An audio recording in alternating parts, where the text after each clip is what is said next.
Welcome to the Rim Break Rodeo. We hope this video helps. You begin by gathering the essentials and opening the Union Bank application flow now. Have your government photo ID, recent utility bill, phone, email, and NIN or BVN at hand. Open the Union Bank website or mobile app, select Personal Savings, then pick the savings variant you want. Enter your basic details quickly. The form will ask for name, date of birth, and contact. Once done, choose your deposit amount and confirm you meet minimum requirements before moving on to verification. Once your initial form is submitted, proceed to identity verification to unlock account features. You will upload clear front and back ID photos and a recent utility bill. Use good lighting so automated checks pass. Verify phone and email via OTPs sent immediately. Make sure your device accepts SMS and email alerts.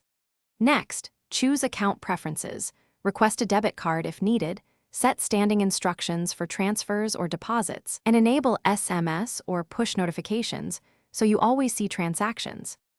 Finalize by funding your new Union Bank savings account and confirming everything is active.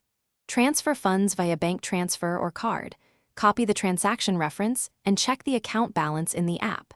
Review the account summary and enable recurring transfers or set target rules to automate savings. Make sure direct debits and alerts are configured. If something goes wrong, contact support with your reference number. Also check spam for OTPs and retry rejected uploads with clearer images to resolve common issues quickly. Thanks for watching. Consider subscribing if we helped you.